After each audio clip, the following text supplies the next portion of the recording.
Salut à toi ami cycliste, à toi qui aime poursuivre lorsque la route s'arrête. Je ne peux plus poursuivre la route à vélo, mais je peux la poursuivre pour des reportages. Et aujourd'hui, ma route s'est arrêtée à Saint-Étienne. Pourquoi je suis à Saint-Étienne? Vous allez me dire.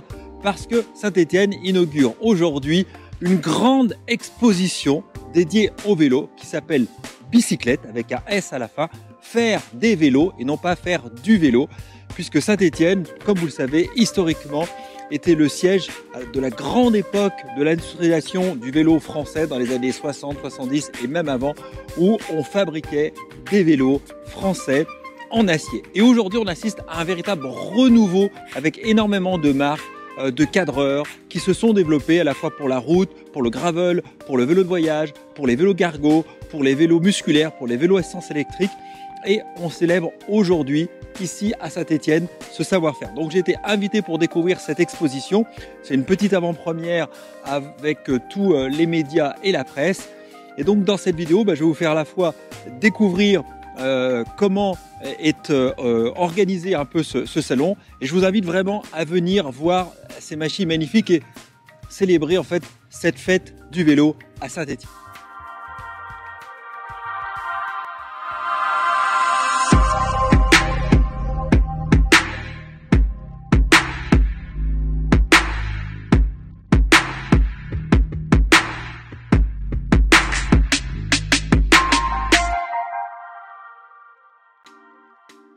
Ça commence, comme vous pouvez voir, par un très beau bâtiment qui est la Cité du Design, qui regroupe à la fois des salles d'exposition mais également l'école supérieure d'art et de design. Et vous avez à la fois des expositions temporaires et puis des expositions long cours comme celle-ci qui dure 6 mois.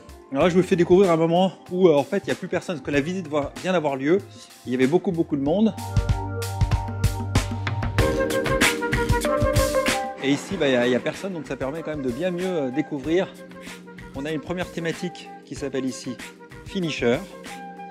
Donc plutôt pour présenter des vélos orientés performance. Comme ici, on a un carbone tandem réalisé par Sifac en carbone. Autre vélo Sifac ici qui est de toute beauté. Un vélo pour le coup qui est carbone et acier avec des tubes, une réalisation tout à fait particulière. Vraiment extrêmement réussi avec une peinture magnifique.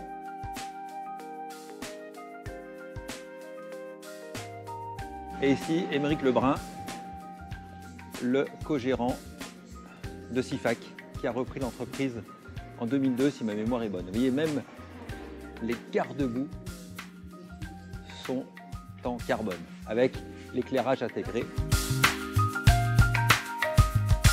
Ce vélo qui est absolument incroyable en termes de peinture.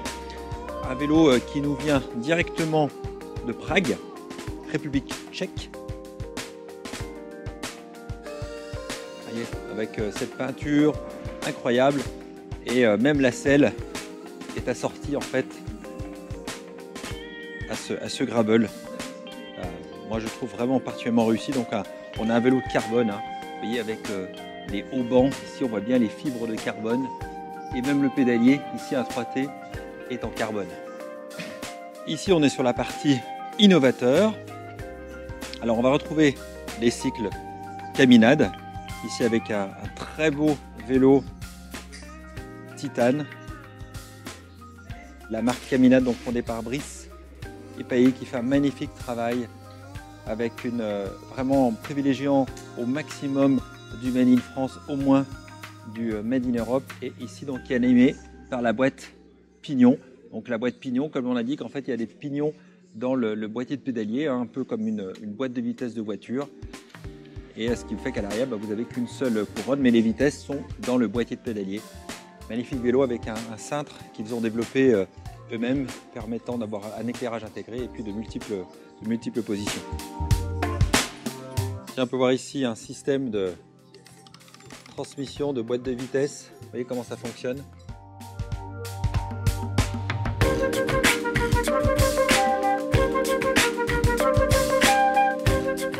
Explique effectivement comment des vitesses sont changées quand vous avez des boîtes de vitesse intégrées. Ici, alors cet incroyable vélo Aérocycle Boulol.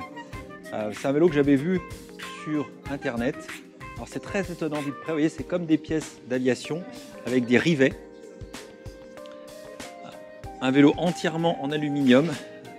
Tout est fabriqué en France.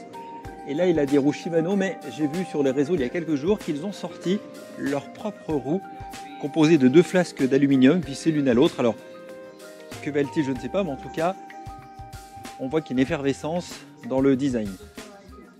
Et là, un gravel en bambou de la marque Cyclic, basé à Lyon. Félix Herbert étant son fondateur, et je vais prendre attache auprès de lui pour pouvoir vous présenter en test ce vélo ici en bambou. Je ne saurais pas dire s'il est beau, mais en tout cas, il est innovant.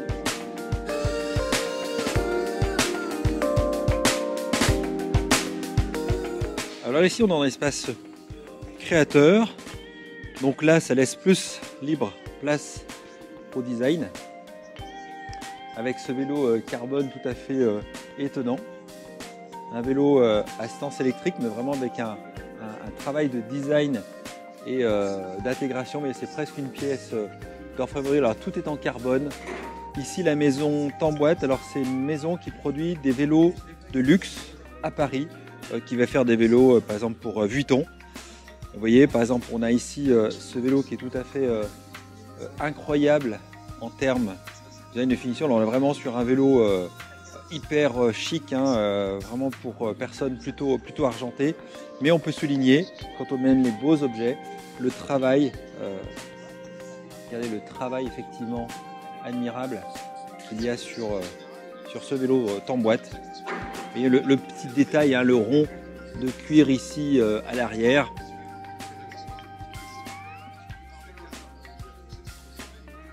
Et puis on est sur de la jante en bois, incroyable. Et un très très beau travail au niveau du boîtier de pédalier. Et puis les poignées cuir, voilà, un vélo vraiment intéressant. Se poursuit encore le design en fait, qui sont des vélos custom. Alors ici un vélo urbain. Regardez un petit peu le travail de gravage sur ce boîtier de pédalier, absolument incroyable. Et puis cohabitent à côté des vélos tout aéro, notamment comme vous pouvez le constater, la fourche et la douille de direction sont transparentes. Donc on est sur un vélo ici en plastique avec une base en fait en acier pour vraiment quelque chose de très aéro. Alors on est loin du gravel, mais on peut souligner le design. Ici un vélo entièrement ou quasi entièrement en bois, avec une selle étrange puisque toute ronde. Un vélo assez incroyable au niveau de la fourche, puisque comme vous pouvez le constater, il n'y a pas de fourche en fait. La direction, le changement de direction se fait dans le moyeu de la roue avant. La roulée, je ne sais pas du tout ce que ça donne, mais on voit que la fourche en fait est rigide. Alors qu'est-ce que ça donne, comment ça roule, je ne saurais pas vous le dire, mais en tout cas c'est vraiment innovant. On passe ensuite à la partie voyageur avec quelques pièces assez étonnantes. Donc un vélo un peu à l'ancienne, hein, des cycles La Fraise.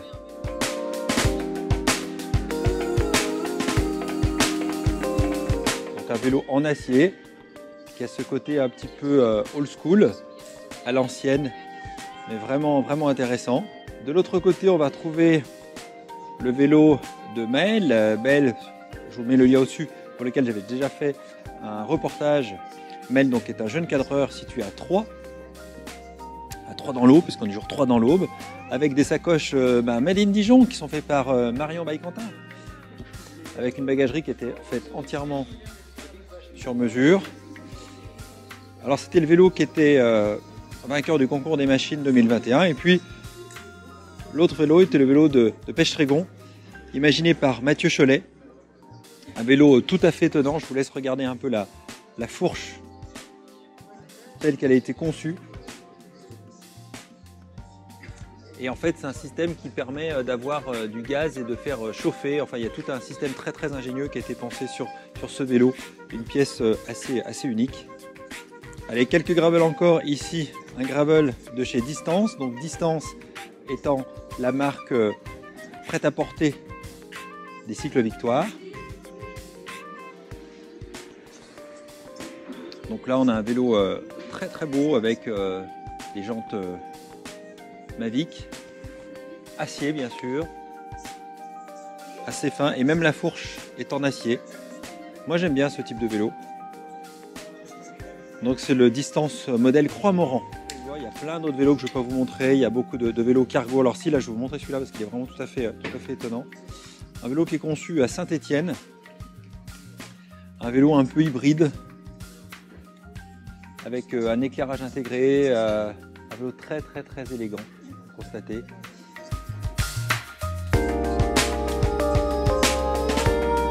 Donc c'est la marque 1886 Cycle, basée à Saint-Étienne, avec vraiment le projet de relancer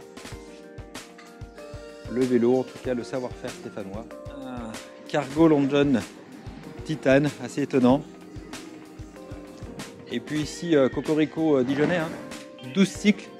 Alors c'est pas gravel, mais je me suis promis d'aller les voir parce qu'en fait ils sont basés à Nuit-Saint-Georges. Donc là on est sur la partie qui s'appelle Transporteur. Donc du vélo cargo avec charge avant, charge arrière, des long john, des long tail.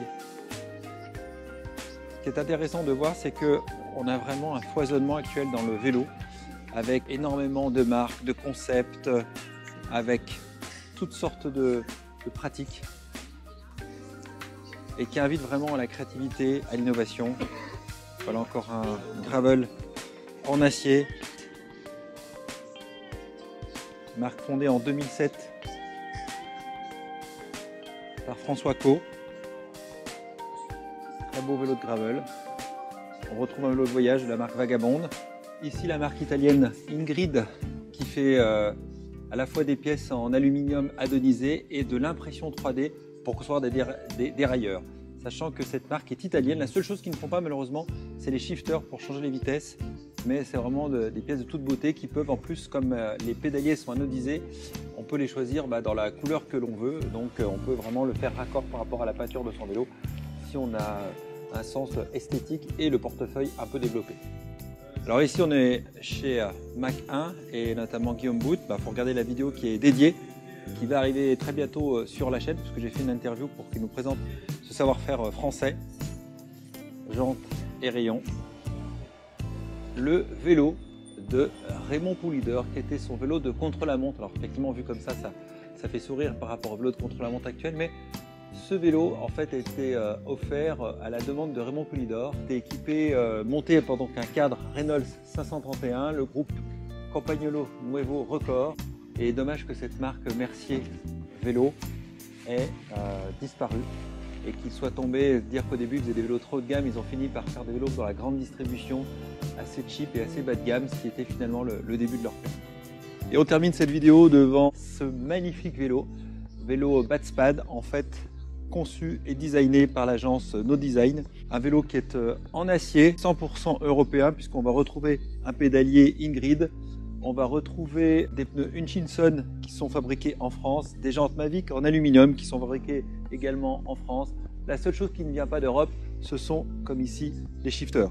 Et maintenant, voilà, dans la prochaine vidéo, je vais donner la parole à Jean-Louis Fléchin, le designer qui a conçu ce vélo, qui vient de raconter la genèse de ce vélo. Je suis ici comme un enfant en fait, devant tous ces vélos, mais devant tout ce renouveau en fait, du cycle. Et je me dis c'est vraiment formidable parce qu'on a vraiment cette énergie aujourd'hui qui est là. Ce vélo qui était si présent en France dans les années voilà, jusqu'aux années 60-70, qui a disparu avec l'avènement de l'aluminium, puis totalement écrasé par le carbone. Et là, ça repart, il y a une vraie dynamique pour tout type de vélo. Les usages, les pratiques changent et ça on peut s'en réjouir. Allez, pensez à vos abonnés, pensez à la chaîne, pouce bleu et on se dit à très bientôt dans une prochaine vidéo. Ciao ciao.